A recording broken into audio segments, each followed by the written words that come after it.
Good afternoon, 12th class. Am I audible? आवाज़ आ रही है मेरी?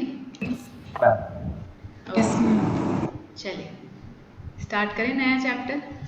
इलेक्ट्रोमैग्नेटिक वेव्स के बीच बीच में अपन दो क्वेश्चंस लेते भी रहेंगे जो हमारे एनसीईआरटी के बच गए हैं, और नया चैप्टर भी स्टार्ट कर देते हैं। इस चैप्टर में क्या कट गया है? इस चैप्टर में रिफ्लेक्शन वाला पार्ट, रिफ्लेक्शन वाला पार्ट पूरा कट गया है। आपको मिरर नहीं पढ़ना है, ठीक है? कॉनकेव मिरर, कॉन्वेक्स मिरर नहीं पढ़ना है, स्कैटरिंग ऑफ लाइट नहीं पढ़ना है, ठीक है? ये सारा पार्ट आपका कट चुका है। ये शुरू में आता है तो ये शुरू वाला पार्ट बता रही हूँ, और भी आगे भी कटा है, बट जो शुरुआत में आपको ऐसे लगे कि मैम सीधे रिफ्लेक्शन से क्यों स्टार्ट हो रही है, तो वो मैं तुमको बता देती हूँ। वो इसलिए स्टार्ट हो रहे हैं क्योंकि हमारे reflection, types of mirror, mirror formula क्या होता है, उस पर बेस्ड न्यूमेरिकल सब कट गया है। स्कैटरिंग ऑफ लाइट सबसे एंड में शायद दे रखा होगा, तो वो भी कट गया है। बहुत सारा रे ऑप्टिक्स कटा है, बहुत सारा, मतलब दिल खोल के काटा गया है रे ऑप्टिक्स में से। तो अच्छी, तो क्या बोलेंगे, बट ठीक है, तुम्हारे लिए अच्छी बात है कि तुम्हें कम पढ़ना पड़ेगा, ठीक है? तो अपन रिफ्रैक्शन से स्टार्ट करने जा रहे हैं। ये वाला पार्ट नहीं आ रहा, क्रॉस लगा देते हैं इसको, ठीक है? मैम इसमें टोटल इंटरनल रिफ्लेक्शन होगी तो नहीं, वो नहीं कटा है। वो तो मैं पढ़ाऊंगी भी और आ भी रहा है, वो तो बहुत अच्छा टॉपिक है। बस एक शुरुआत के जो 9.2 टॉपिक है वही कटा है। कौन सा बोले वेदांत? एक इंट्रोडक्शन और एक है reflection of light by spherical mirrors, वही कटा है। वैसे दो टॉपिक कटा है ना एनसीईआरटी के हिसाब से तो। हाँ, मतलब अभी एंड में अपन जैसे तुम पोलराइजेशन ऑफ लाइट और वो सब भी बताऊंगी, वो भी कट गया है। वो रिफ्लेक्शन का ही पार्ट होता है, वो एंड में आता है, ठीक है? तो शुरुआत में अगर तुम देखोगे तो रिफ्लेक्शन वाला पार्ट कट गया है, स्कैटरिंग बीच में बताते हैं, वो कट गया है। टोटल इंटरनल रिफ्लेक्शन नहीं कटा है, क्योंकि टोटल इंटरनल रिफ्लेक्शन रिफ्रैक्शन का पार्ट है। तो हम स्टार्ट, है ना? तो वो बहुत इंपॉर्टेंट है, वो कटना चाहिए भी, मतलब अच्छा टॉपिक है वो। तो अपन स्टार्ट करते हैं। चलो, सबने अपन को ज्वाइन कर ही लिया है, चलो ठीक है। मैंने आज टेस्ट इसलिए नहीं रखा था क्योंकि मैं अपना ट्यूसडे पढ़ाने वाला डे वेस्ट तो नहीं बोलूँगी टेस्ट पे, बट हाँ, ट्यूसडे तो अपन पढ़ाई करेंगे, कल मैं टेस्ट ले लूँगी, ठीक है?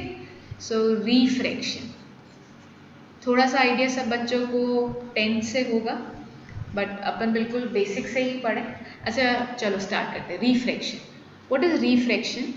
लेट्स से ये एक मीडियम है एयर, ये एक मीडियम है water, and this is called interface. What is interface? Interface is a line which separate air and water. Air और वाटर मीडियम को सेपरेट करने वाली लाइन को इधर हमने इंटरफेस हमने बताया है, और मैंने ये इस इंटरफेस लाइन पे ये एक नॉर्मल ड्रॉ किया। Now, if there is a light ray entering from air to water medium, जब मेरी light ray air से water में आ रही थी, तो what did I notice? That instead of following the same path, it bent, light ray bend हो गई। light ray doesn't follow the same path, उसने अपना जो path था उसको follow नहीं किया, वो bend हो गई। तो this bending of light, ये जो लाइट का बेंड होना होता है, this bending of light is called refraction. इस फिनोमिनन को, इस इवेंट को जो कि अभी हो रहा है, क्या हो रहा है? लाइट जो कि सीधे रास्ते से आ रही थी और वो बेंड हो गई, तो इस बेंडिंग ऑफ लाइट के फिनोमिनन को हम रिफ्रैक्शन कहते हैं, ठीक है? ये कब होगा? जब भी लाइट एक मीडियम से दूसरे मीडियम में जाती है। मीडियम को हम कैसे डिफाइन करते हैं? इधर जो मीडियम्स होते हैं उनको बोला जाता है optically denser medium and optically, आराम से देखेंगे, ऑप्टिकली रेयर मीडियम, ठीक है? हम इधर जब मीडियम्स की बात करते हैं तो मीडियम की किस प्रॉपर्टी के बारे में बात करते हैं? Optical density. Now this optical density is completely different from mass density. जो वॉल्यूम मास वाली जो हम लेते हैं, density equals to mass upon volume, उससे कंप्लीटली डिफरेंट है, उसका कुछ लेना देना नहीं है। तो इधर ऑप्टिकल डेंसिटी का मतलब क्या है? इधर हम ऑप्टिकल डेंसिटी से बात करते हैं स्पीड ऑफ लाइट की, कि जब लाइट रे एक मीडियम से दूसरे मीडियम में जाती है तो होता क्या है, लाइट की स्पीड चेंज हो जाती है। तो वो मीडियम जिसमें स्पीड ऑफ लाइट डिक्रीजेस, जिसमें स्पीड ऑफ लाइट डिक्रीज करती है, उसको हम ऑप्टिकली डेंसर मीडियम बोलते हैं। And in which the speed of light increases, ऐसा मीडियम जिसमें लाइट की स्पीड इंक्रीज करती है, उसको हम ऑप्टिकली रेयर मीडियम बोलते हैं। And there is no connection between optical density and mass density.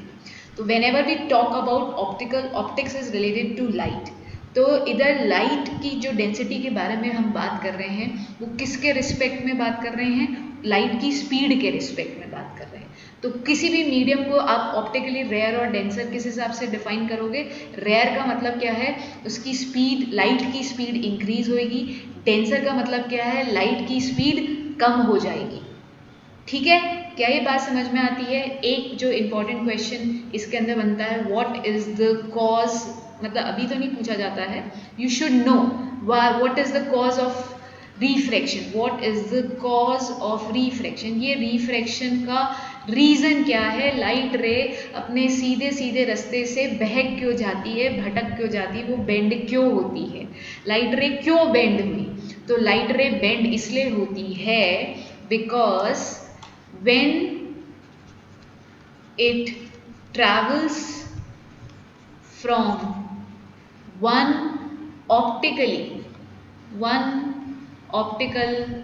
medium to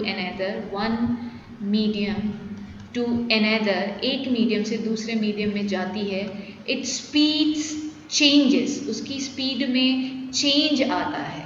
ये स्पीड में फ़र्क आना, स्पीड में चेंज आना ही कॉज है रिफ्रैक्शन का, लाइट के बेंड होने का। अगर स्पीड में चेंज नहीं आता तो light would have followed the same path from which it was coming, but क्योंकि लाइट की स्पीड चेंज हो गई तो उसने अपना रास्ता भी बदल लिया। क्या ये बात समझ में आती है? बहुत ही बेसिक इंट्रोडक्शन जो हमने 10th में देखा है, ठीक है। बट मैं ऐसा कुछ भी नहीं मान के चल रही हूँ कि आपको 10th का कुछ भी याद है, मैं बिल्कुल ज़ीरो लेवल से ही स्टार्ट करा है, ठीक है। तो let me know if you have written and if you are copying it, है ना, बताना मुझे। तो रिफ्रैक्शन मतलब bending of light. Why the light bend? Because of there is a change in the speed of light when it travel from one medium to another medium. इन दो medium में क्या डिफरेंस होता है? इन दो मीडियम में optical density इनकी different होती है। ऑप्टिकल डेंसिटी का मतलब क्या है कि एक मीडियम में लाइट की स्पीड कम है तो दूसरे मीडियम में लाइट की स्पीड ज़्यादा हो जाएगी। और आई विल से अगर दो मीडियम ऑप्टिकली डिफरेंट डेंसिटीज़ के हैं, which mean the speed of light in these two medium will be different. Light की स्पीड डिफरेंट है, that is the reason I will call these two medium has different optical densities. दो तरह के optical medium होते हैं, एक optically rare medium, एक optically denser medium. Denser medium वो कहलाता है जिसमें स्पीड ऑफ लाइट कम हो जाती है, रेयर मीडियम वो कहलाता है जिसमें स्पीड ऑफ लाइट इंक्रीज हो जाती है।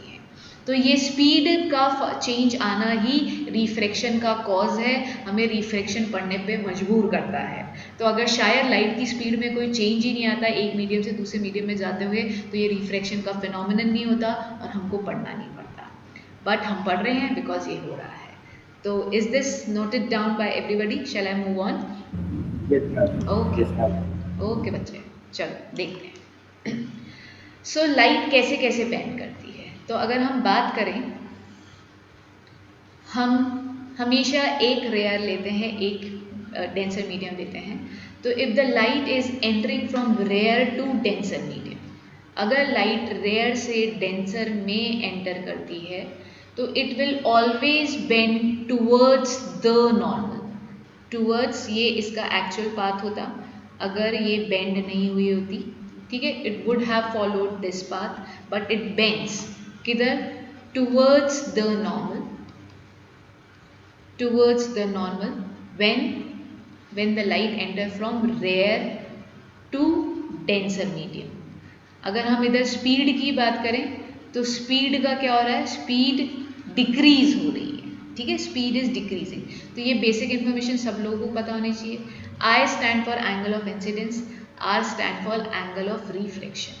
Over here I is angle of incidence, angle of incidence, and R stand for angle of refraction, angle of refraction. ठीक है, दिस इज फर्स्ट केस जब लाइट रेयर से डेंसर में enter कर रही है. ठीक है, अगर लाइट आपकी डेंसर टू रेयर एंटर कर रही है, if the light is entering from denser, ये पहला मीडियम है आपका डेंसर और ये दूसरा मीडियम है रेयर, और लाइट हमारी एंटर कर रही है डेंसर से रेयर में, तो again the phenomenon of refraction will take place. और इस बार क्या होने वाला है, it will bend, but this time it bend away from the normal. This is angle R. This is angle R. कैसे bend हुई है, away from the normal. away from the normal bend हुई है. स्पीड की बात करें तो speed इसके अंदर इंक्रीज कर गई है. लाइट रे कहाँ से कहाँ आ रही है, डेंसर टू रेयर आ रही है. ठीक है, तो ये बेसिक इंफॉर्मेशन पता होनी चाहिए. आगे हम बात करें, चलिए आगे बात करते हैं. अगर एक रेयर है, दूसरा डेंसर है और लाइट रे इज कमिंग नॉर्मल, लाइट रे बिल्कुल सीधी आ रही है, then what you will notice, it will go straight without showing the phenomenon of refraction. Light will follow the same path. When it is coming normal, अगर light रे अगर normally incident कराते हो, ठीक है, रेयर से डेंसर जाए या डेंसर से रेयर जाए, तो ये हमको ये फिनोमिनन ही शो नहीं करती है. It doesn't change its path, it follow the same path. तो ये कब होगा, व्हेन द लाइट रे इज कमिंग नॉर्मल. ठीक है, जब वो नॉर्मल आती है तो इसका मतलब क्या है, इसका मतलब ये है कि there will be no change in the path, you will not be able to notice the phenomenon of refraction. तो ये तीन डायग्राम आपको पता होने चाहिए. ठीक है, क्या ये बात समझ में आती है सब लोगों को? Shall I move on, बढ़ती चलूँ आगे? ओके. अब हम बात करते हैं, एक इधर बहुत ही इम्पॉर्टेंट टर्म है स्नेल्स लॉ. चलो मैं डिस्कस करा देती हूँ बेसिक. स्नेल्स लॉ क्या कहता है? स्नेल्स लॉ का जो सेकंड लॉ है वो बहुत इंपॉर्टेंट है. स्नेल्स लॉ का फर्स्ट लॉ मैं इधर लिख के सेकंड पेज पे जाऊंगी. फर्स्ट लॉ क्या कहता है, द इंसिडेंट रे, ये तो मेरे ख्याल से तुम 8th से पढ़ते आ रहे हो, 8th से रिफ्लेक्शन पढ़ रहे थे, 7th 8th से. So the incident ray, the refracted ray and the normal all lie in the same plane. all lie in the same plane. क्या मतलब है बताएंगे आपको? ये देखो, ये प्लेन है. Let me change the colour for you. This is the plane, can you see? ये एक प्लेन है, इस प्लेन में ये इंसिडेंट रे गिर रही है, इसी प्लेन में ये नॉर्मल भी है, और इसी प्लेन से ये रिफ्लेक्टेड रे निकल रही है. तो the incident ray, the reflected ray and the normal all lie in the same plane. तो दिस इज द प्लेन और उसी प्लेन से ये निकल रही है. जो मेन कॉन्सेंट्रेशन का है वो हमारा सेकेंड लॉ है, उस पर मैं मूव करना चालू करती हूँ. बताओ, करूँ move? Shall I move on? Okay, आ जाओ. सेकेंड रूल बहुत इंपॉर्टेंट है. सेकेंड रूल क्या कहता है, the ratio of the angle of incidence, the ratio of the angle of incidence to, sine रह गया है, sine of angle of incidence to the sine of angle of refraction is constant. कैसे, क्या बोल रहे हैं हम? Sine of angle of I upon sine of angle of R is equals to a constant value. इसका क्या मतलब है? Let me draw the figure for you. Explain करते हैं आपको फिगर से. ये मैंने 3 रे डायग्राम आपको शो कर रही हूँ. इधर हमने देखा, अगर I1 ये था, I1, तो ये बेंड हुई, ये इसका R2 आया.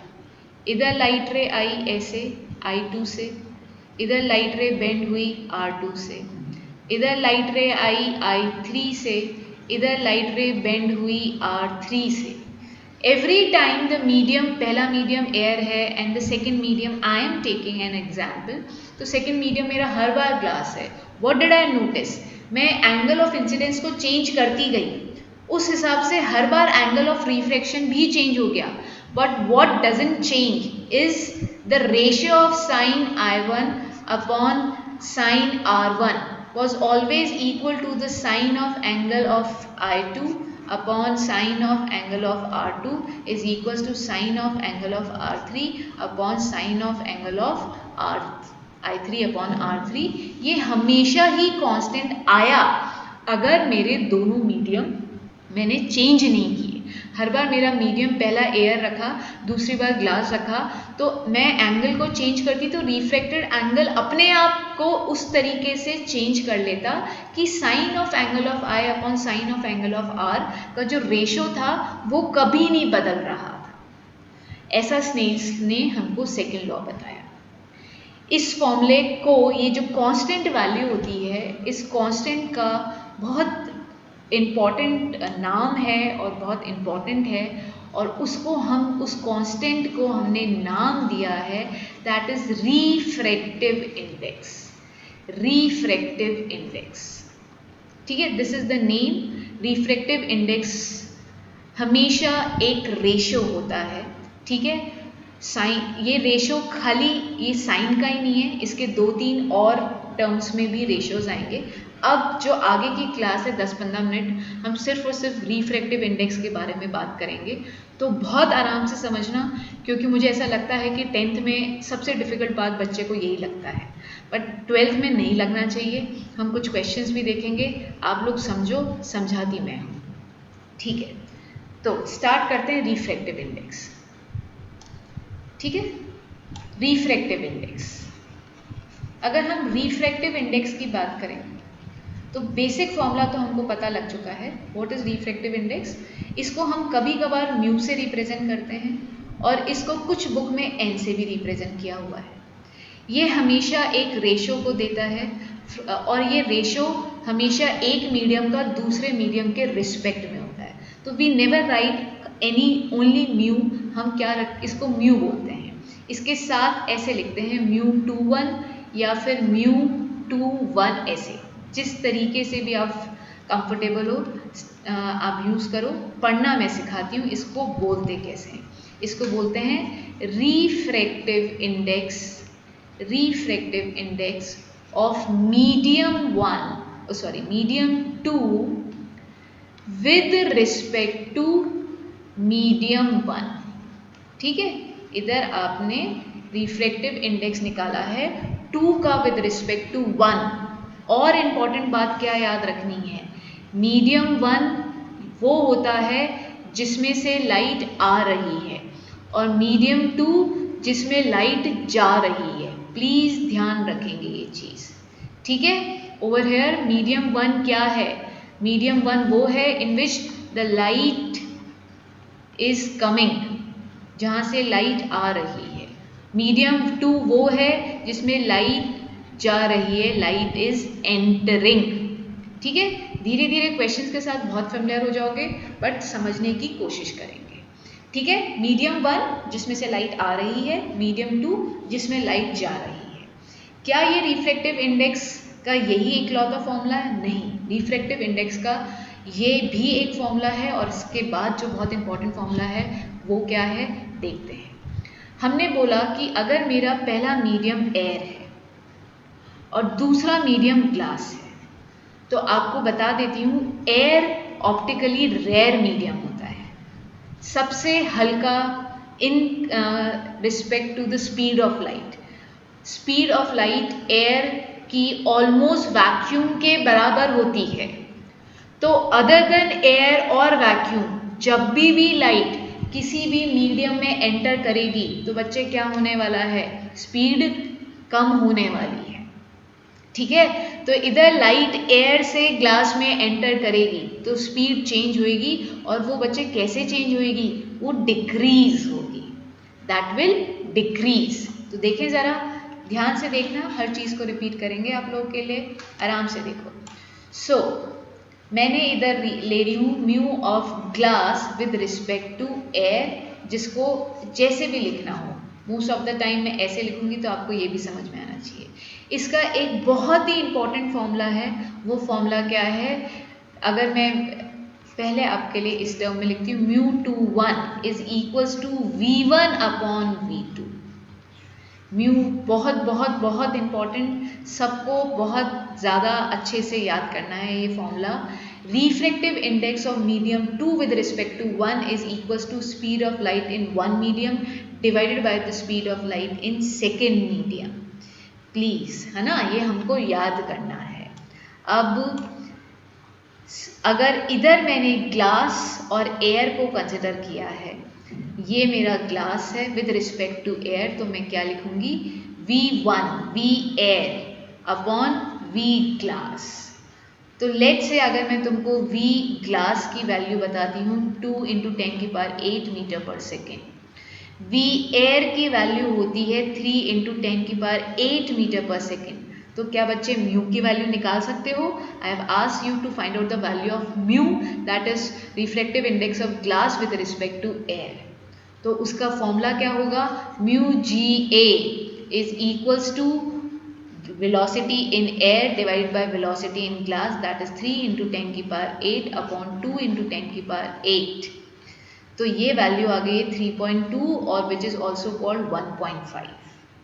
तो इधर एक और इम्पॉर्टेंट चीज़ ध्यान क्या रखनी है कि जो रिफ्रैक्टिव इंडेक्स होता है, it is a number and it is a unitless quantity, it has no unit, इसकी कोई यूनिट नहीं होती है, it is simply a number. और वो नंबर क्या बता रहा है कि लाइट जब एयर से ग्लास में आती है तो वो कितने टाइम डिक्रीज हो जाएगी। बताऊँ अभी? देखो बताती हूँ, तुम ये लिख रहे हो तो लिखो, फिर मैं आगे बताती हूँ तुम्हें, ठीक है?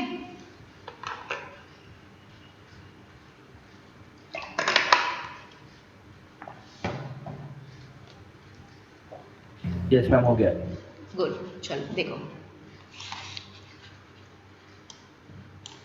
देखो, तुमने अभी निकाला refractive index of glass with respect to air की वैल्यू आई 1.5। हमारे एयर में ये एक एग्जाम्पल जैसे कंसिडर करो, एग्जाम्पल, ये एक एग्जाम्पल हो चुका, एग्जाम्पल 1, ये एग्जाम्पल 2 लो, ठीक है? हमें एयर में वेलोसिटी ऑफ लाइट दे रखी है 3 × 10⁸ और हमसे क्वेश्चन पूछा है V इन ग्लास निकालो। तो अगेन सेम फॉर्मूला, लाइट कहाँ से कहाँ आ रही है, एयर से ग्लास में आ रही है, ठीक है? हमेशा जो पहले यहाँ पे नोटिफिकेशन होता है वो सेकेंड मीडियम का होता है। सेकेंड मीडियम वो मीडियम जिसके अंदर लाइट क्या हो रही है, घुस रही है, एंटर कर रही है। सो हमारा formula μGA is equals to VA upon VG। Now can you see the value of VG क्या हो रहा है, वो कह रहा है कि जो स्पीड ऑफ लाइट एयर में है ना, उसका 3/2 टाइम्स डिक्रीज हो रही है। भाई आपका फॉर्मूला इधर से क्या आएगा, VG equals to VA upon mu आएगा ना। तो ये क्या बता रहा है, डिक्रीमेंट, इतना 1 अपॉन वैल्यू डिक्रीज हो जाएगी और वो हमने कैलकुलेट करके बताई भी, वो कितनी आई, 2 × 10⁸ मीटर पर second. So this is the number which will give you the amount by which the factor, I'll say the factor by which the speed of light decrease or increase, ठीक है?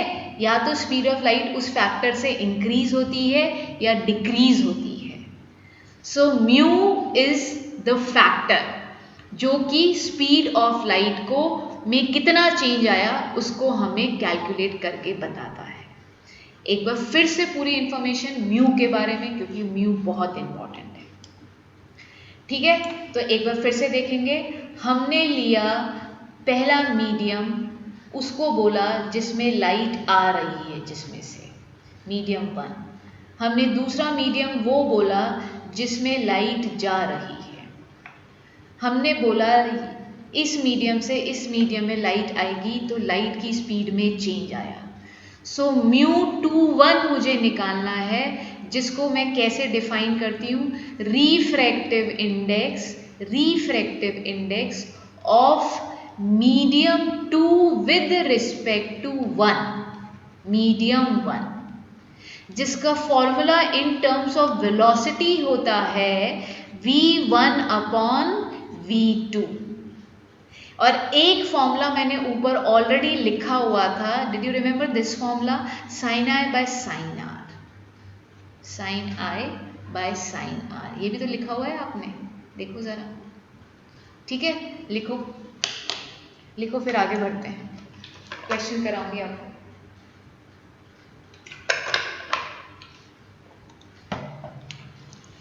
Done, बढ़ूं आगे? Yes ma'am. Okay, आ जाओ, आराम से सुनते हुए चलना।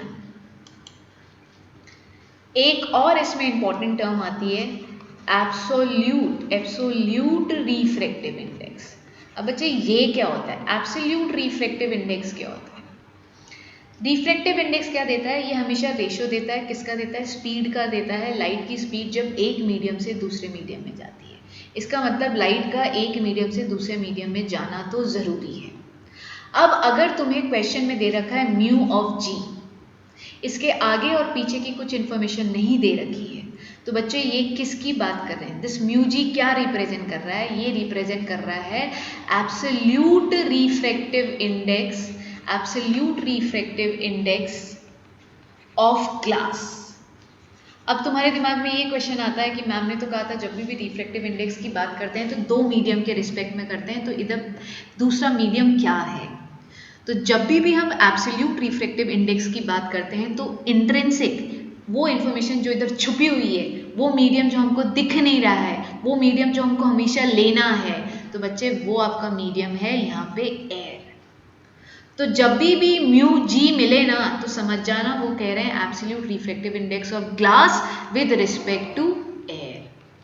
अगर मैं यहाँ पे लिखूँ mu of diamond, mu of diamond, तो I am not talking about mu of diamond, I am talking about absolute refractive index, absolute refractive index of diamond. हमेशा पहला मीडियम इस केस में क्या होगा? Always always air.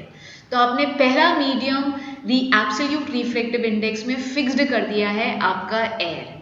तो जो hidden information है, जो इंट्रिंसिक इन्फॉर्मेशन जो हमको दिख नहीं रही है बट वो अंदर प्रेजेंट है, वो क्या है? पहला मीडियम आपको एयर लेना है।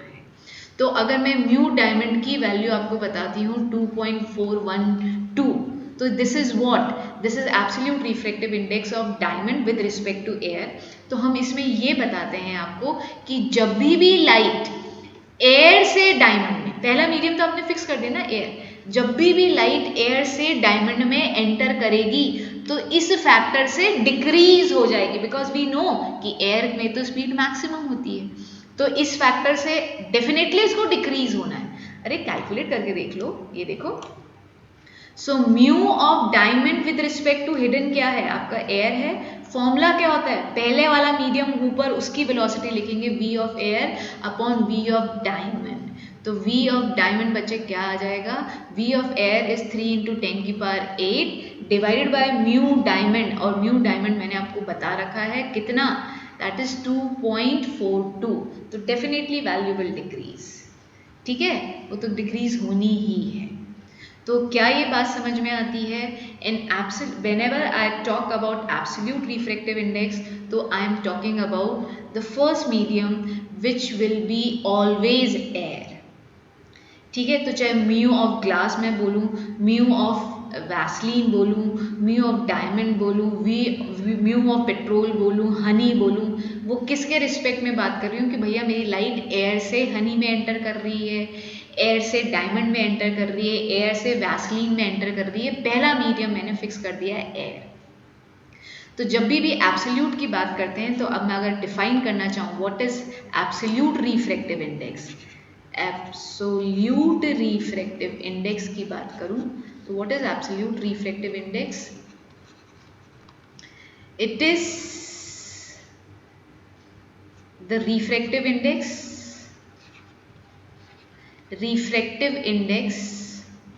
of any medium with respect to air। आपने एक चीज फिक्स कर दी है क्या? रिफ्रैक्टिव इंडेक्स किसका, किसी भी मीडियम का ले लो, बट किसके रिस्पेक्ट में ले रहे हैं, एयर के मीडियम में, तो उसी को हम एब्सोल्यूट रिफ्रैक्टिव इंडेक्स बोलते हैं। क्या ये बात समझ में आती है? यस, ओके, लिख लिया? बताओ, ऊपर थोड़ा करूँ, ऊपर वाला नीचे या नीचे वाला ऊपर, और बताना। ये लिख लो, फिर मैं आगे बढ़ूंगी।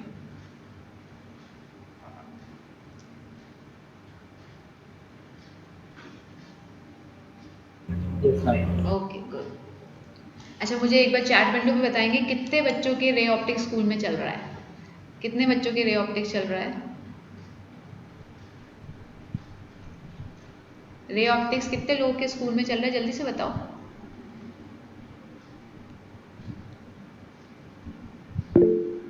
अदिति के चल रहा है। वेदांत, आपके के खत्म हो गया? आदित्य के नहीं चल रहा है। अच्छा, किसके क्या चल रहा है ये बताओ जल्दी से, किसके फिजिक्स में क्या चल रहा है?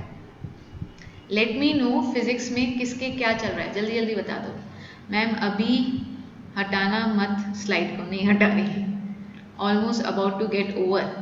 अच्छा, और क्या चल रहा है, किसके क्या चल रहा है, जल्दी से आंसर करो सब लोग।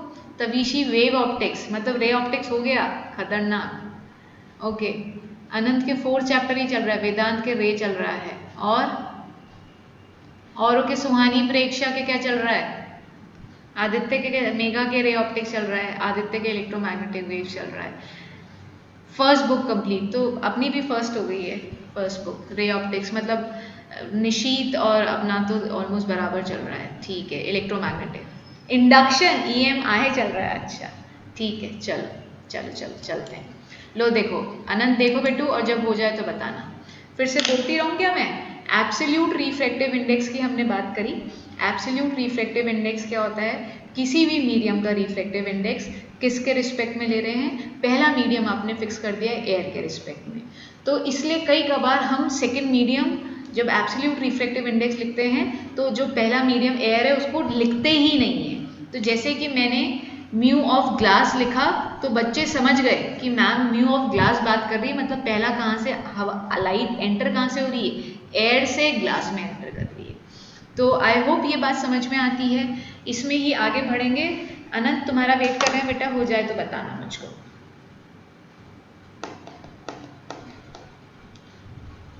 यस अनंत बेटा, हो गया?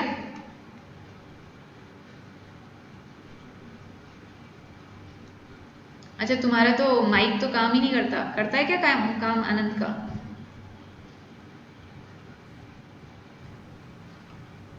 शैल आई मूव ऑन? आनंद बताओ बेटू, आज काम नहीं कर, क्योंकि मुझे चैट नहीं दिखेगी तुम्हारी, देखनी पड़ेगी क्या बोले।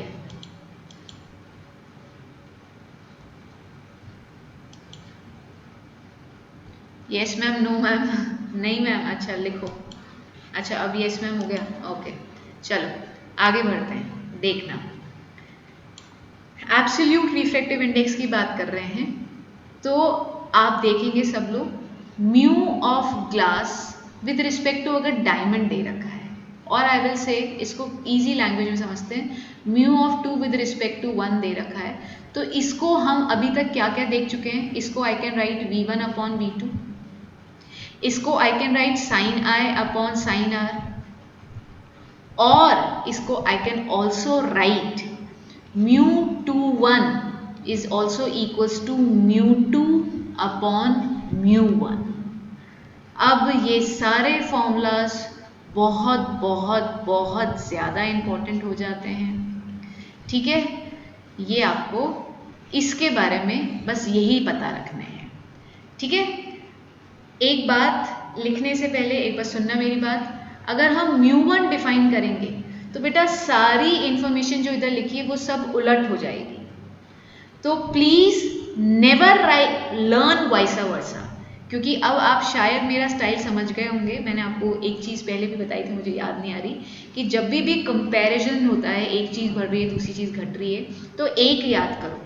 तो मैंने रिफ्रैक्टिव इंडेक्स का μ21 वाला फॉर्मूला याद रखा हुआ है। अब मुझे पता है अगर μ12 आएगा तो इधर मैं इसको लिखूंगी μ1 अपॉन μ2, इधर स्पीड को लिखूंगी v2 अपॉन v1, इधर साइन भी चेंज हो जाएगा sine R upon sine, but ये चीज़ें मैं लर्न नहीं करूंगी, बिकॉज आई नो अगर मुझे ये μ21 याद है तो μ12 में मेरे को उल्टा करना है.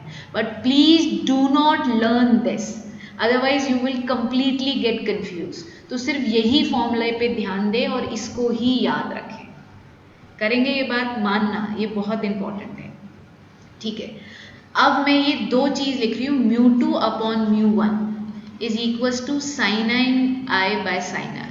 तो बच्चे समझ जाओ, अगर मैंने इधर खाली 2 और 1 लिखा है तो इसका मतलब इन दोनों का पहला मीडियम क्या है, छुपी हुई इंफॉर्मेशन क्या है, इधर लाइट कहाँ से कहाँ आ रही है. μ2 का क्या मतलब है, light is entering from air to second medium. इसका मतलब क्या है μ1 का, light is entering from air to medium 1.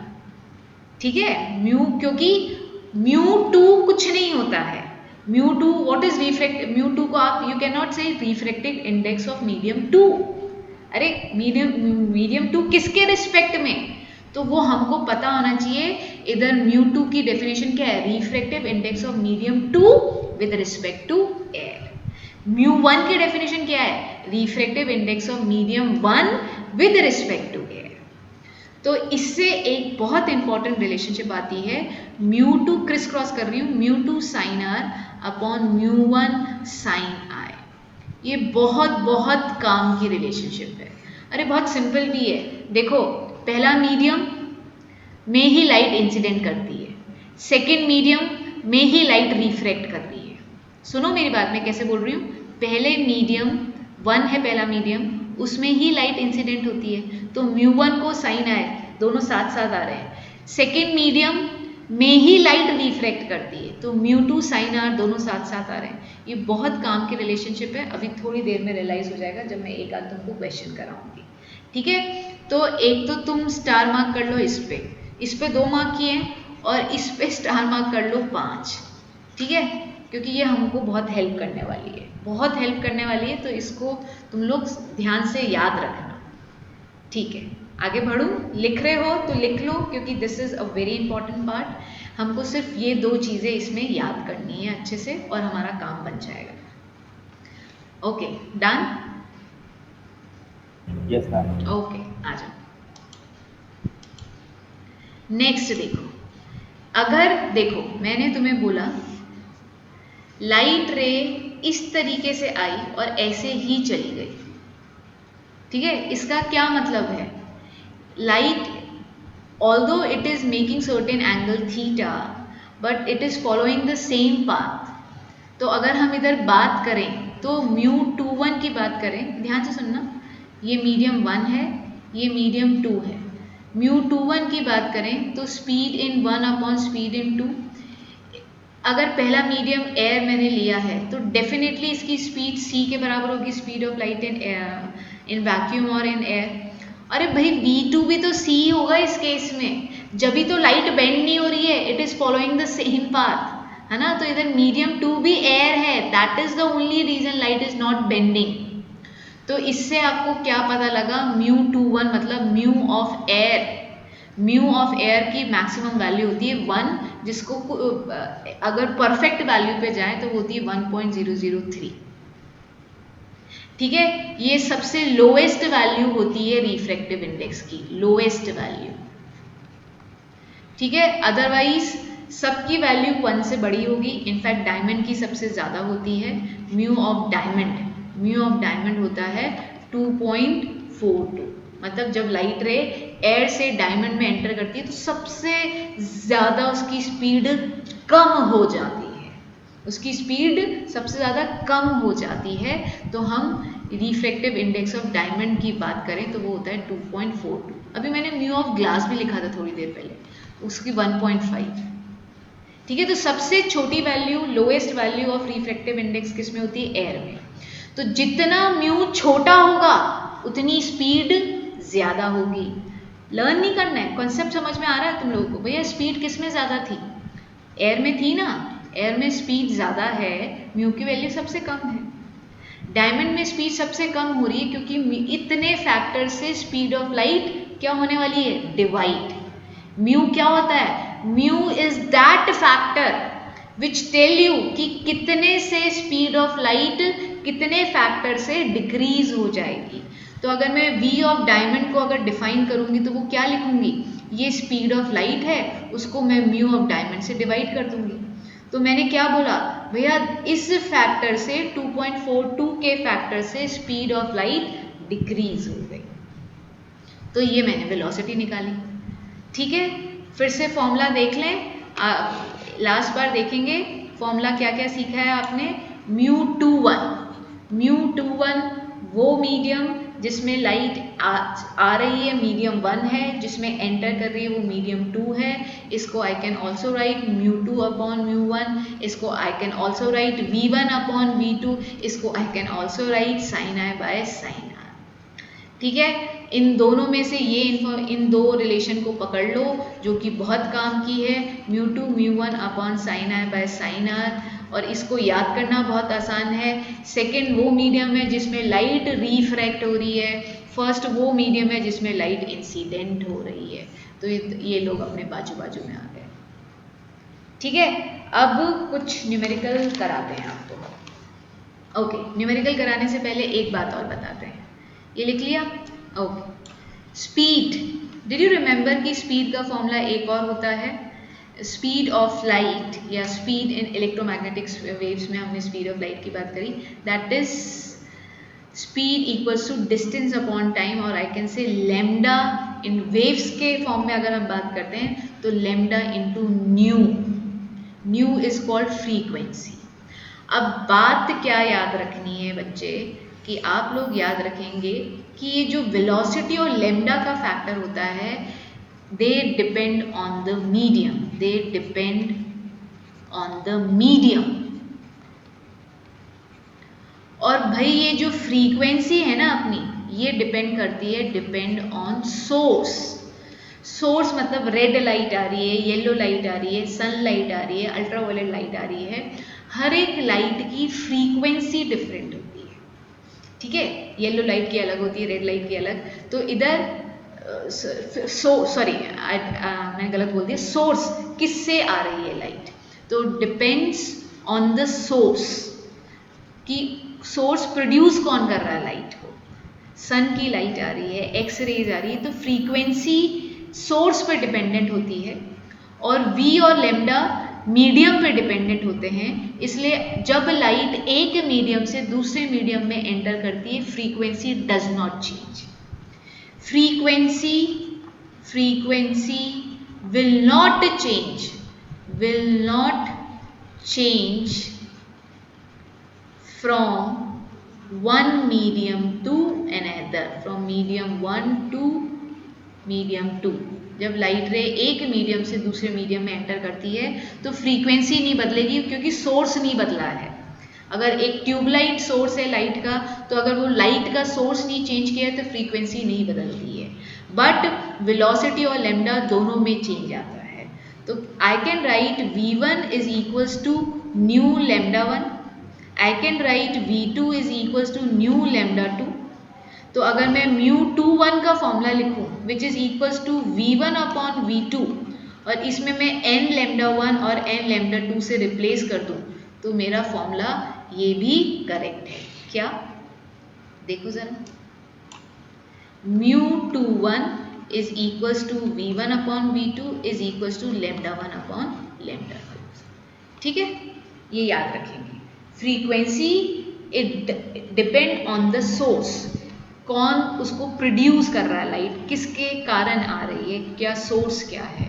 But velocity और लैम्डा ऐसे दो फैक्टर्स हैं जो कि हमारी, अगर हम मीडियम चेंज कर देना, एयर से वाटर, वाटर से ग्लास, उसमें भी वो चेंज हो जाते हैं। ठीक है, तो lambda upon lambda 1 upon lambda 2 again refractive index का एक और फॉर्मूला आ गया, बट ये बहुत ही कम यूज में आता है। चलो एक क्वेश्चन तुमको देती हूँ, बहुत ही बेसिक सा स्टार्ट करेंगे। ये आप लोग लिख रहे हो तो मैंने छोड़ दिया है, लिख रहे हो क्या, देखो लिख लेना, ये अच्छी इन्फॉर्मेशन है, इंपॉर्टेंट इन्फॉर्मेशन है। Just let me know after writing down कि मैम हो गया हमारा। ठीक है, बताना।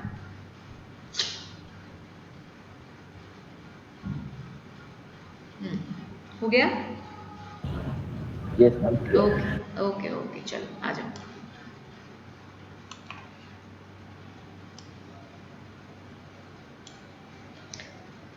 बेसिक इजी क्वेश्चन दे रही हूँ। वेलोसिटी इन वाटर दे रखी है 2.25 इंटू 10⁻8 मीटर पर सेकेंड।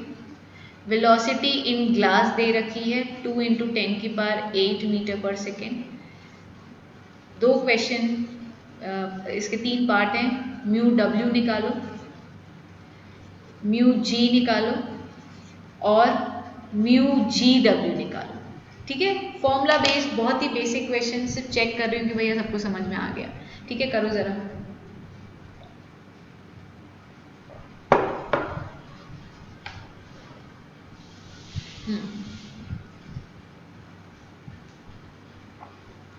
कर लो भाई, बताना हो जाए तो।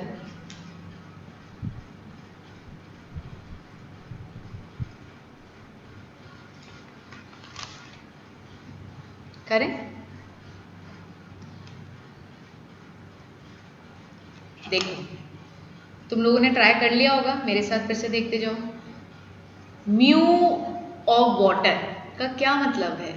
इंट्रिंसिक इन्फॉर्मेशन, हिडन इन्फॉर्मेशन क्या है भैया? एयर से आ रहा है, तो एयर से आती है तो हमारा फॉर्मूला क्या होता है? V in air divided by V in water. ठीक है ना, सही लिखा ना? तो V इन एयर तो हमें पता ही है 3 इंटू 10⁸8, ये हो गया 2.25 इंटू 10⁸8। कैलकुलेशन तुम लोग करते रहना, मेन तुमको फॉर्मूला सिखाना था। 300/225, ये हो गया 60, ये हो गया 45, ये हो गया 12, ये हो गया 9, ये हो गया 4/3, दैट इज 1.333 चलता रहेगा। ठीक है, आ गया। सेकेंड पार्ट देख लो। म्यू ऑफ ग्लास किसके रिस्पेक्ट में? एयर के रिस्पेक्ट में। म्यू ग्लास क्या है? एब्सोल्यूट है। पहला मीडियम क्या है? एयर है। याद रखेंगे ना? तो V of air divided by V of water. ठीक है, तो ये कितना आ जाएगा? 3 into 10⁸8 divided by V of glass 2 into 10⁻, sorry मैंने वाटर लिखते हैं यहाँ पे, ग्लास लिखते हैं ना। ठीक है, सो दिस विल बी 1.5। ठीक है, ये तो हमने पहले भी निकाला था, है ना? अब हमको क्या करना है, लो देख लें। अब ये कह रहा है, थर्ड पार्ट बोल रहा है mu of glass with respect to water बता दो। तो हमको क्या पता है, इसको कैसे लिखते हैं? इसको ऐसे ही लिखेंगे, mu of glass with respect to water is equals to mu of glass divided by mu of water. ठीक है, ठीक है, तो इसको ज़्यादा वैसे ठीक है चलने दो। तो म्यू ऑफ ग्लास हमको कितना दे रखा है, हमने निकाल लिया ना, इसको लिख लो 3/2, और म्यू ऑफ वाटर हमारा कितना है? 4/3। रेसिप्रोकेट कर दोगे तो ये वैल्यू आ गई 9/8। पॉइंट्स में निकालते रहना। ठीक है, तो ये बेसिक क्वेश्चन था। बताओ क्लियर होता है क्या सब लोगों को?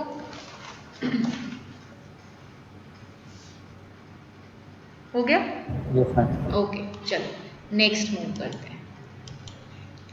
नेक्स्ट मूव करते हैं, क्या है क्वेश्चन? नेक्स्ट क्वेश्चन ये है, दो मीडियम है। ये लाइट रे कैसे आ रही है? ये लाइट रे पहले इधर आई, let me draw it again. ये लाइट रे आ रही है, ध्यान से देखना। ये एंगल ऑफ इंसिडेंस है, ये थोड़ी सी बेंड हुई, और ये लाइट रे एयर, ग्लास ले लो, ग्लास स्लैब के जैसे बिहेव कर रहा है बेसिकली, और कुछ नहीं है। और ये हो गया एयर। ठीक है, ये इमर्जेंट है, ये इमर्जेंट है। तो आपको basically angle of emergent calculate करना है। एंगल ऑफ इमर्जेंट, ये इसको ई को बोलते हैं emergent, angle of emergence, emergence. ठीक है, और रे होती है इमर्जेंट रे। ठीक है, जो लाइट रे है उसको इमर्जेंट रे बोलते हैं। ठीक है, तो आपको ई निकालना है। अब मुझे बताओ सब लोग, तुम लाइट रे एयर से ग्लास में आ रही है, डेंसर मीडियम है, टुवर्ड्स द नॉर्मल बेंड होएगी, इसको हम आर बोलते हैं, that is angle of refraction. क्या सब बच्चे 9-10 पढ़ के आए ही हैं? क्या तुमको याद है कि अगर ये और ये लाइट रे ये पैरेलल होता है, ये ट्रांसवर्सल होता है, याद है क्या? ये दो लाइन पैरेलल है, तो ये ऑल्टरनेटिंग एंगल्स इक्वल होंगे, ये आर होगा तो भाई ये भी क्या होगा? आर। ये बात समझने की है। समझो क्या समझ में आता है? अगर ये दो लाइन पैरेलल है और ये ऑल्टरनेट एंगल्स, ये ट्रांसवर्सल होगी तो ये ऑल्टरनेट एंगल्स इक्वल होंगे, तो भैया यही तो डायग्राम बन रहा है इधर। हाँ या ना? आर समझ में आ रहा है या नहीं बताओ? Yes ma'am. Okay, so shall I move on? तो अब मुझे ई निकालना है। ई के बारे में मुझे अभी भी नहीं पता लगा है, तो सबसे पहले ऊपर म्यू लगाओ, mu of glass with respect to air. क्या लिखोगे formula? Sine i upon sine r लिखोगे। ठीक है ना ये बात? ठीक है। अब हम नीचे जाते हैं, नीचे सेकेंड मीडियम एयर हो जाएगा। डू नॉट गेट कंफ्यूज बच्चों। तो mu second medium air with respect to glass लिखेंगे। इधर लाइट, इसमें ही कंफ्यूजन होगा, ध्यान देना। सेकेंड मीडियम एयर है, सेकेंड मीडियम एयर है, तो साइन तो आए, इधर आर ही आएगा ना। आर क्या है? इधर इंसिडेंट एंगल, इस केस के लिए इंसिडेंट एंगल है। अपॉन रिफ्रैक्टेड एंगल क्या है? साइन ई। कोई बच्चा मतलब कॉन्सेप्ट मिक्स तो नहीं हो गया है? फिर से देख लो भैया, ये सेकेंड मीडियम है हमारा, इसको मैं ऐसे लिख दूँ 2, ये है आपका 1, तो हमारा फॉर्मूला क्या होता है? Sine I by sine r. इधर इस सेकेंड केस में ये लाइट एयर सेकेंड है, ये फर्स्ट है, तो इधर तो साइन ऑफ एंगल ऑफ इंसिडेंसी तो आता है, एंगल ऑफ इंसिडेंस आर है, divided by sine of angle of refraction. Refraction क्या है? इमर्जेंट एंगल है। समझो, आराम से उसको डाइजेस्ट करने की कोशिश करो। बढ़ूँ आगे? ध्यान से देखो, धीरे धीरे फेमिलियर होने की कोशिश करो और मुझे बताओ कि हाँ ठीक है। मैं पहले पूरा कर लेती हूँ, फिर मैं चैट विंडो पे पूछूंगी आप लोगों को आया या नहीं। ठीक है, अभी आप सब लोग सिर्फ मेरे साथ देखते चलो। तो mu of glass with respect to air तो आ रहा है sine I by sine are. ठीक है, mu of air with respect to glass आ रहा है sine are by sine E. एक को रेसिप्रोकेट कर दो, इसको या इसको, ध्यान से देखना, ध्यान से देखो। Mu of glass with respect to air को आप क्या लिख सकते हो? Mu of glass with respect to mu of air. ये म्यू ऑफ ग्लास को और नीचे जंप करा दो, देखना मेरे साथ, mu a upon mu g. अरे ये क्या हो गया, समझ आ रहा है क्या? ये हो गया है म्यू ए जी। ये बहुत बहुत बहुत इंपॉर्टेंट है। ठीक है, ऊपर से नहीं निकल जाए, यहाँ पे टकराना चाहिए, तो टकराओ उसको। देखो फिर से, mu of glass with respect to air को हम लिख सकते हैं mu of glass with respect to mu of air. फिर म्यू ऑफ ग्लास को मैं बिल्कुल नीचे ले आई, तो ये mu a upon mu g क्या बन गया? Mu a air with respect to glass. तो हमको क्या पता लगा कि ये दोनों एक दूसरे के रेसिप्रोकल होते हैं। अच्छी बात है, पता लग गया। चलो आगे देखते हैं। तो can I write mu of glass with respect to air is equals to 1 upon mu of air with respect to glass. अब इनकी वैल्यू साइन में रख लें क्या? चलो रखते हैं। तो ये हो गया sine i upon sine r is equals to 1 upon sine r upon sine e. Sine r cancel out हो गया, साइन ई को ऊपर जंप करा दो, तो sine I is equals to sine E. और 10th की ट्रिक हो गया तुम्हारी, तो 11th 12th की मस्त हो चुकी है। तो you know that if sine I is equals to sine e which means i is equals to e. This is the answer. ठीक है, आराम से डाइजेस्ट करो, एंड इफ़ यू वांट कि मैं पूरा फिर से लिख दूँ तो मैं फिर से भी लिख सकती हूँ। ठीक है, तो पूरा लिखूं या इसमें समझने की कोशिश कर रहे हो? पार्ट्स लिख दूं। पहले तो डायग्राम देखो, लाइट रे कहाँ से कहाँ एंटर कर रही है? लाइट रे एयर से ग्लास में। तो this is, let me colour the part. ये पहला, जब लाइट रे एयर से ग्लास में एंटर करी, उसकी इक्वेशन बना ली। फिर लाइट रे ग्लास से एयर में जा रही है, उसकी इक्वेशन बना ली। हमने कुछ नहीं किया, जो मेरा फॉर्मूला है बच्चे वही यूज़ किया है, मैंने उसके अंदर कुछ घपला नहीं किया है। इधर मेरा जो आर है वो सेकेंड टाइम के लिए इस केस में इंसिडेंट एंगल ही है। इधर जो मेरा ई है सेकेंड केस में वो रिफ्रैक्टिव एंगल ही है। That is the reason I have use sine of angle of I, जिसको मैंने आर से रिप्रेजेंट किया है, upon sine of angle of R, जिसको मैंने ई से रिप्रेजेंट किया है। Mu of air with respect to glass इसलिए लिखा है क्योंकि एयर मेरा सेकेंड मीडियम है यहाँ पे, और हमेशा मैं सेकेंड मीडियम को पहले लिखती हूँ।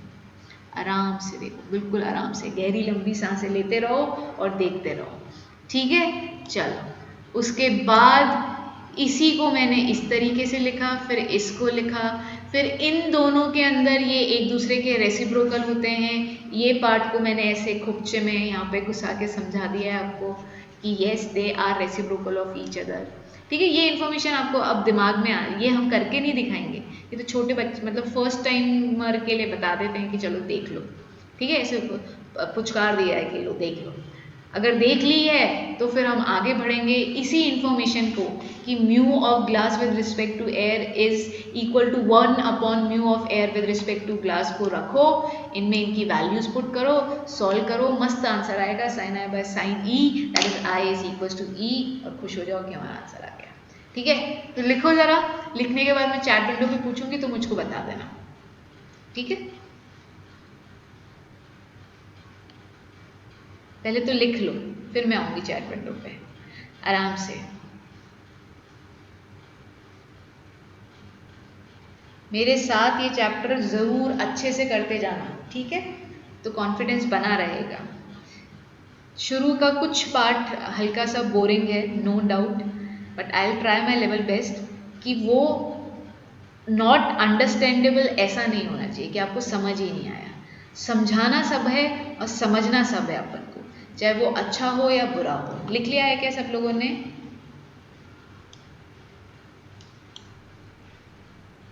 Yes ma'am.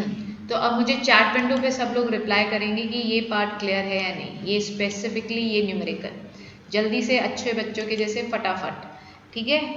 आदित्य थम, निशीत, वेदांत, जल्दी से, सुहानी, गुड, वेरी गुड, जल्दी जल्दी। नहीं आता है तो सिर्फ ये बोलना है कि मैम एक बार फिर से, ठीक है। मैं हुई इसलिए जितनी बार बोलोगे उतनी बार बताऊंगी, बिकॉज मेरी बहुत मन है कि 15 बच्चे पढ़ रहे हैं तो फोड़ डालो इस बार बोर्ड्स के अंदर। You can do it very easily, paper easy आएगा डेफिनेटली, इस बार आना चाहिए, but we are preparing for the worst, but I want कि सब लोग अच्छा स्कोर करो, ठीक है। और मुझे याद रखना अगर अच्छे मार्क्स आ जाए तो, बुरे आएंगे तो भी ठीक है, बुरे आने नहीं देंगे, I try my level best. चलो आगे बढ़ते हैं, एक और क्वेश्चन लेते हैं।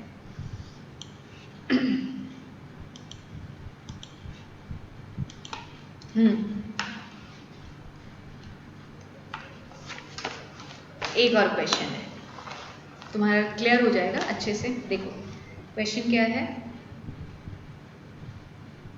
ये है,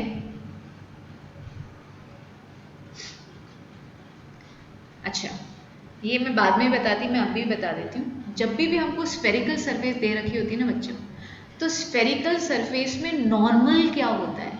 अरे स्फेरिकल सरफेस में सेंटर से जो भी लाइन पास कर रही है ना वो सारी नॉर्मल है, ऐसे ऐसे काटती हुई, ये सब नॉर्मल है, ठीक है। These all are normal. तो ये बात पता होनी चाहिए कि नॉर्मल कैसे ड्रॉ करना है। अब इसको छोड़ देते हैं, अब ये हमारे सर्किल पे आ गए, हमें दे रखा है, ये नॉर्मल दे रखी है, और लाइट रे मेरी ऐसे एंटर कर रही है, ये लाइट रे एंटर कर रही है 30 डिग्री पे, ठीक है। तो सबसे पहले तो हम इसका पाथ कंप्लीट करेंगे, इसके अंदर भी आपको एंगल ई निकालना है। मैं क्वेश्चन लिख देती हूँ, फाइंड ई। पहले तो फिगर भी कंप्लीट करना है, तो पहले तो मेरे साथ आप लोग फिगर देखो। आपने देखा लाइट रे रेयर से डेंसर स्फेरिकल ग्लास है ये, तो ये एयर से ग्लास में एंटर कर रही है तो इट विल बेंड, ये ऐसे ना जाके, ये तुम्हारे लिए बता रही हूँ गलत बात है, ऐसे ना जाके ये बेंड होएगी कहाँ, नॉर्मल की तरफ। अब इधर अब क्या करोगे, ये देखो ये सेंटर है, सेंटर से ये देखो नॉर्मल ऐसे बनाना है, ठीक है। नॉर्मल हमेशा कैसे बनेगा, सेंटर से बनेगा। ये चीज़ सीखो सब लोग। ये मेरा सेंटर मैंने पकड़ा और इधर से ये नॉर्मल सरफेस पे बना दिया। अब लाइट रे फिर से ध्यान देना, फिर से एवरीबडी विल, है ना, यहाँ पे बने रहो। ये क्या हो रहा है, यहाँ पे लाइट रे आई, लाइट रे डेंसर से रेयर में आ रही है, डेंसर से रेयर में, तो ये बेंड हुई ऐसे, ये बेंड हुई ऐसे, तो ये निकालना है, ये ही निकालना है। तो I am giving 2 minutes, if you want to try. नहीं आएगा तो बता ही देंगे, ठीक है। तो करो ट्राई अगर करने की इच्छा रखते हो तो, ठीक है। चलो, तुम्हें क्या ये ओ ए बी एक छोटा सा ट्राइंगल दिख रहा है क्या मेरे फिगर में? इट इज छोटा सा, ऑल्दो तुम्हारा शायद इससे बड़ा बन जाए। दिख रहा है क्या? अगर दिख रहा है तो क्या ये ओ ए और ओ बी के बारे में कुछ बता सकते हो क्या?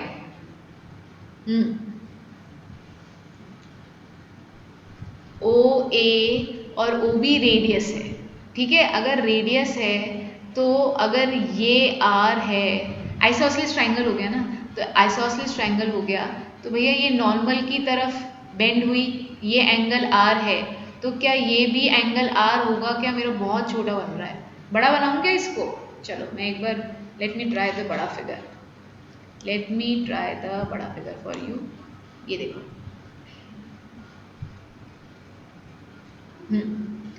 ये मैंने बनाया, आराम से देखना।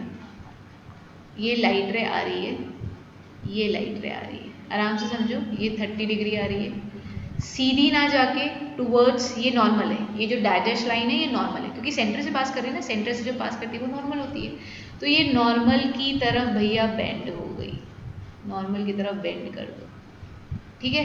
अब मुझे दूसरा नॉर्मल बनाना है, वो क्योंकि मेरी मैम ने बताया है मुझे नॉर्मल हमेशा सेंटर से पास कराना होता है, ये मैंने करा दिया। अब लाइट रे इधर इंसिडेंट हुई, इधर रिफ्रैक्ट हुई और इधर से फिर से रिफ्रैक्ट होएगी, बट इस बार होएगी अवे फ्रॉम द नॉर्मल, तो हमें ये ई निकालना है। तो अगर ये बच्चे एंगल आर है तो क्या ये सब का आर आ रहा है? इस बार क्यों आ रहा है आर? इस बार ये आइसोसेलेस ट्रायंगल बन रहा है, नॉट हमारा वो ट्रांसवर्सल। पिछली बार तो 2 लाइन पैरेलल थी, ये ट्रांसवर्सल थी, तो ऑल्टरनेट एंगल्स आए थे। इस बार रीजन चेंज हो गया है। Are you getting this point? ये 2-3 न्यूमेरिकल मेरे साथ कर लोगे ना, मस्त हो जाओगे, तुमको ये चीज़ समझ में आने लग जाएगी, ठीक है। तो अब निकाल के बताओगे क्या? स्टोरी क्या करनी है?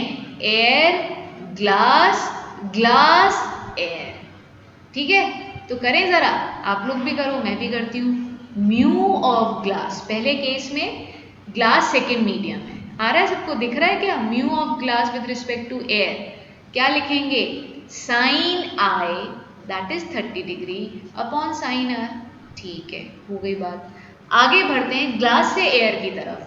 तो सेकेंड मीडियम सेकेंड टाइम में एयर है, पहला मीडियम ग्लास है, मेरा फॉर्मूला यही है 2 विद रिस्पेक्ट टू 1, तो इधर एंगल ऑफ इंसिडेंस है sine r upon emergent sine of angle of refraction क्या है? साइन ई, ठीक है।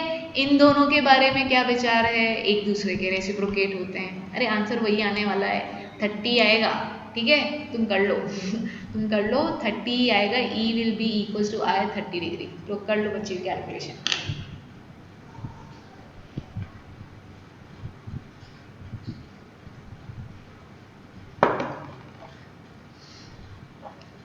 आ गया?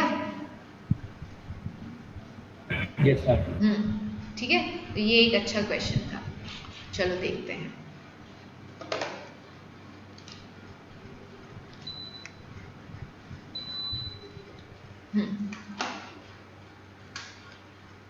नेक्स्ट पार्ट, रियल डेप्थ और एपरेंट डेप्थ की बात कर रहे हैं, आराम से समझेंगे। अच्छा कॉन्सेप्ट है, एक दो अच्छे क्वेश्चंस भी हैं इसके, हम करेंगे।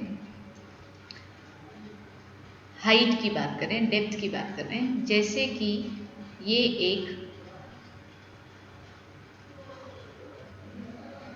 वेसल है जिसके अंदर आपने पानी डाल रखा है, ठीक है। आराम से देखो, और आपका इकलौता सिक्का इस पानी में गिर गया। दिस इज योर कॉइन, और आई से ऑब्जेक्ट। इस ऑब्जेक्ट की लाइट रे दो तरीके से आ रही है। एक तो भैया ये जा रही है सीधी, वाह अच्छी बात है, और दूसरी लाइट रे ये जा रही थी ऐसे। Late me draw it again. दूसरी लाइट रे ये इधर से निकली, ये हमको मिला नॉर्मल। अरे चेंज हो रहा है ना इंटरफेस, पानी से एयर में जा रही है तो it will bend, and this time it will bend away from the normal. और भैया यहाँ पे थी हमारी आंखें, यहाँ पे हमने अपनी बनाई आईज, ठीक है। तो हमने देखा ये जो लाइट रे जहाँ से निकल रही थी उसके पाथ को मैंने किया पीछे प्रोड्यूस, और मैंने बोला कि भैया मुझे तो लग रहा है कि ऑब्जेक्ट यहाँ पे है। तो व्हाट डिड आई फाइंड कि ये अगर डी डैश है और ये पूरा डी है, ठीक है। डी डैश क्या बोल रहे हैं? एपरेंट डेप्थ, जो नजर आती है बट होती नहीं है। और डी किसको बोल रहे हैं? रियल डेप्थ, ठीक है। इसके अंदर पॉइंट टू बी नोटेड, जो एन आपको बताया था ना, N2 भी रिफ्लेक्टिव इंडेक्स का सिंबल होता है। तो भैया इधर जो वाटर है उसको हमेशा सेकेंड मीडियम ही बोलना है। ऑल्दो लाइट रे हमारी वाटर से एयर में एंटर कर रही है, बट प्लीज याद रखो हमेशा, मैं टोटल इंटरनल रिफ्लेक्शन में पढ़ाऊंगी, उसमें भी ये चीज़ ठप्पा मार रही हूँ अभी कि लाइट हमारी जो सेकेंड वाटर है उसको लिखना ही सेकेंड मीडियम है आज से इस पर्टिकुलर टाइप ऑफ क्वेश्चन में। तो N2 इधर क्या बता रहा है? रिफ्लेक्टिव इंडेक्स ऑफ वाटर, ठीक है। रिफ्लेक्टिव इंडेक्स ऑफ वाटर, जिसको 2 को हमेशा वाटर ही, 2 मतलब सेकेंड मीडियम वाटर है इधर, ठीक है। रिफ्लेक्टिव इंडेक्स ऑफ वाटर, तो क्या फॉर्मूला क्या होता है उसका डेरिवेशन हम करेंगे। N2 upon N1 is equals to N1 refractive index in air is equals to D upon D dash, that is real depth upon apparent depth। ये formula लिख लो, फिर तुमको डेरिवेशन भी कराते हैं। apparent depth लिख लो, लिखो जरा। इसमें 2-3 अच्छी चीजें बताऊंगी, सुनना तुम लोग मेरे साथ। N2 हमेशा वाटर है, और एक और चीज हमेशा याद रखना, N2 वो मीडियम है जिसमें से लाइट इज कमिंग। अरे पानी में ही तो कॉइन रखा हुआ है, वो कॉइन की तो लाइट एंटर आ रही है, और N1 क्या है? लाइट जहाँ जा रही है, लाइट इज गोइंग। ये 2-3 चीजें क्या है इस चैप्टर की, ये छोटी छोटी चीजें हैं जिनको आप फाउंडेशन पिलर मान लो। मतलब ये जैसे हमें अगर एडिशन किसी 2 नंबर का करना है तो हमें 1 और 2 पता होने चाहिए सारे नंबर्स, तो उसी तरीके से ये बेसिक चीज़ें हैं। तो आप याद रखना, N2 reflective index of water जहाँ से लाइट आ रही है, क्यों? क्योंकि आपका जो ऑब्जेक्ट है वो पानी के अंदर है, आपका ऑब्जेक्ट डेफिनेटली पानी के अंदर है। पानी से हम बाहर की तरफ, हम पानी में देख रहे हैं जो हमारा ऑब्जेक्ट अंदर है। तो आपने क्या देखा? उसकी हाइट आपको ऐसा नज़र आया कि वो थोड़ी उठी हुई है। दूसरी इंपॉर्टेंट मिस्टेक जो बच्चा करता है और जो मैं चाहती हूँ कि आप लोग नहीं करें, कि बच्चे ये जो रियल डेप्थ और एपरेंट डेप्थ लेते हैं ना, ये सरफेस से लेते हैं। ये बेटा बाहर जाओ, गेट पूरा बंद कर, आ रही हूँ 2 मिनट में बच्चा, गेट बंद कर, गेट बंद। रेयान हाँ, ये देखो, ये जो डी डैश है और डी है, आपको ये देखना है कि मैंने सरफेस से लिया है, ऑब्जेक्ट से नहीं लिया है, सरफेस से लिया है। यही कॉमन मिस्टेक बच्चा करता है कि ऑब्जेक्ट से डेप्थ नहीं देखनी है, सरफेस से देखनी है। ये छोटी छोटी सी 2-3 चीज़ें याद रखना, तुम्हारा काम सही हो जाएगा।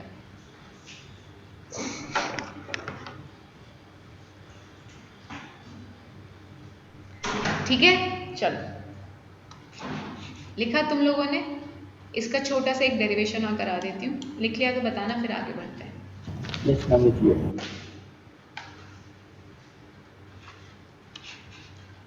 यही डायग्राम एक बार फिर से बनेगा, इसमें करा दूँ क्या? चलो इसमें ही देख लेते हैं, नहीं दूसरे बना लेती हूँ। सेम डायग्राम एक बार और बना लो, तुम्हें बनाना है तो, मुझे तो बनाना पड़ेगा ही। ठीक है,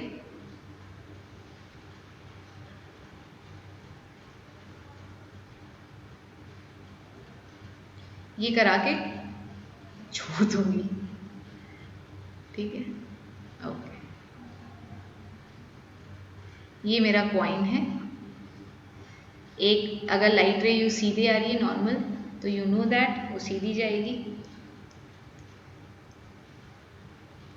it will go without any reflection. और ये लाइट रे हमारी आई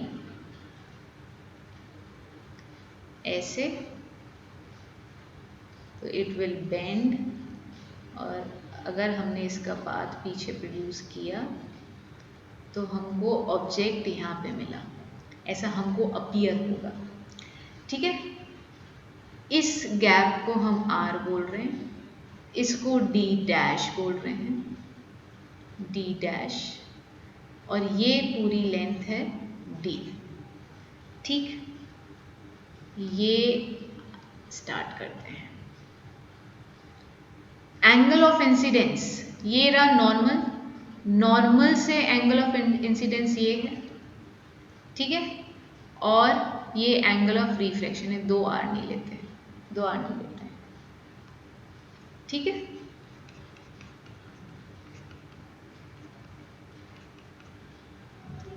ध्यान दो।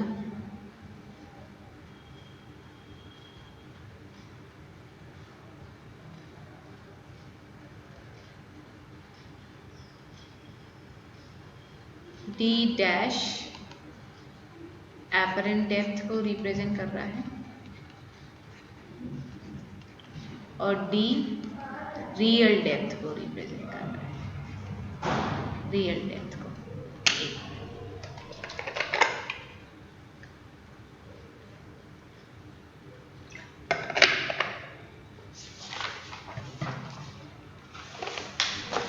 डायग्राम बना रहे हो आप लोग के? हो गया? चलो इसके अंदर एक चीज लिखो, पैरेलेक्स, रेज आर पैरेलेक्स। इसका मतलब क्या होता है? रेज आर पैरेलेक्स, ये तुमने पता नहीं शायद उधर पढ़ा होगा पहले भी, 11th में भी। Parallax, paraxial, sorry paraxial. Paraxial का मतलब क्या होता है?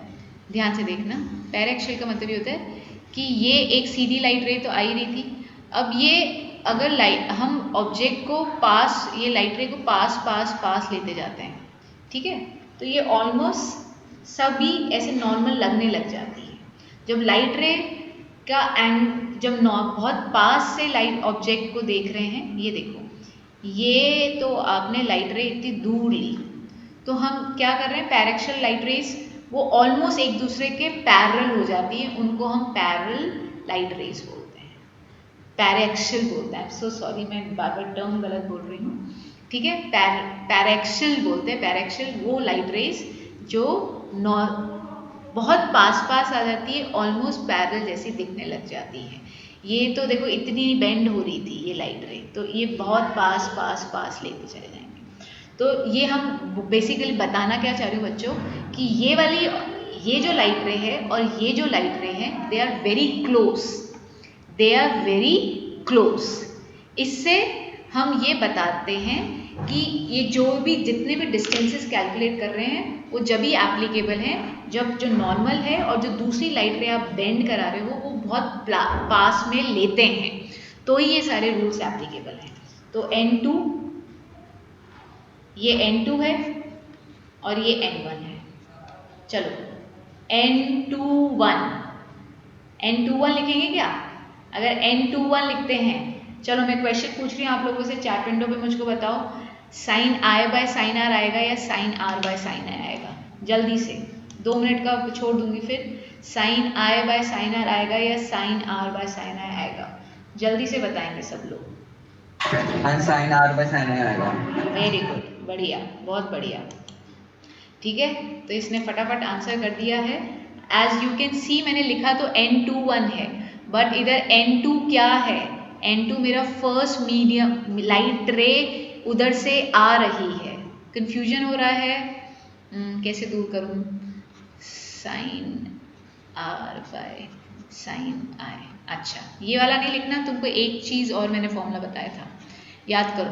मैंने तुमको एक फॉर्मूला लिखवाया था, N1 sine I1 is equals to N2 sine R2। इससे तुम्हें ज़्यादा अच्छे से आएगा। अगर इसमें हो सकता है बहुत लोगों को कन्फ्यूजन हो रहा हो, ये देखो, देखो इसको समझना। Sine of angle of incidence लिखो पहले।